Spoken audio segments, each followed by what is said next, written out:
সিরিয়ায় আবারও অস্থিরতা দেখা দিয়েছে। সাবেক প্রেসিডেন্ট বাশার আল আসাদের পতনের পর সবচেয়ে বড় সংকটের মুখে পড়েছে অন্তর্বর্তীকালীন সরকার। পশ্চিম সিরিয়ার বন্দরনগরী লাতাকিয়ায় গত কয়েকদিন ধরে আসাদপন্থী সশস্ত্র বিদ্রোহীদের সঙ্গে সরকারি বাহিনীর তীব্র সংঘর্ষ চলছে, যা দেশটির স্থিতিশীলতার জন্য নতুন হুমকি হয়ে উঠেছে।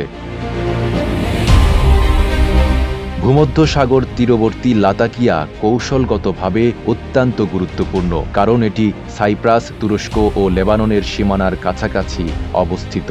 বৃহস্পতিবার থেকে এই অঞ্চলের আলাউদ এলাকায় আসাদের অনুগতদের সঙ্গে সরকারি বাহিনীর লড়াই তীব্র আকার ধারণ করেছে। শনিবার দ্য গার্ডিয়ান এর প্রতিবেদনে বলা হয়, বন্দরনগরীতে সাবেক শাসকের অনুগত সশস্ত্র গোষ্ঠীগুলোর বিরুদ্ধে অভিযান চালাচ্ছে প্রেসিডেন্ট আল সারা নেতৃত্বাধীন অন্তর্বর্তী সরকার। দেশ জুড়ে তোলপাড় ওয়ালটন ফ্রিজ কিনে আপনিও হয়ে যেতে পারেন মিলেনিয়ার। এছাড়া তার্তুজ ও হামা থেকেও সংঘর্ষের খবর পাওয়া গেছে।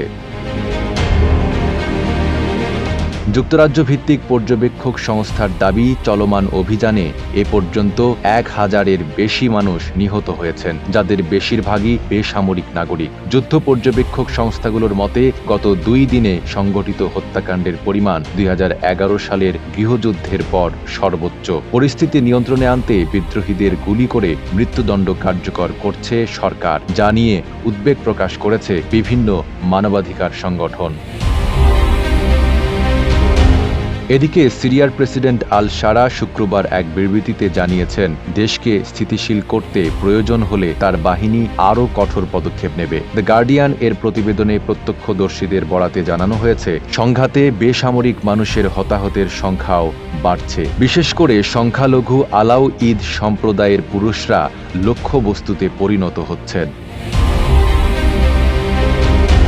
মধ্যপ্রাচ্য ভিত্তিক বিশ্লেষক অরুণ ল্যান্ডের মতে, আসাদের পতনের পর আল সারা সরকারের জন্য সবচেয়ে বড় চ্যালেঞ্জ হয়ে দাঁড়িয়েছে অভ্যন্তরীণ নিরাপত্তা সংকট, অর্থনৈতিক দুরবস্থা এবং বিভিন্ন গোষ্ঠীর সমর্থনের অভাব। যদি এই বিভাজন দূর করা না যায়, তবে সিরিয়ার সংকট আরও জটিল আকার ধারণ করতে পারে। নাইম আরাবি, ঢাকা পোস্ট।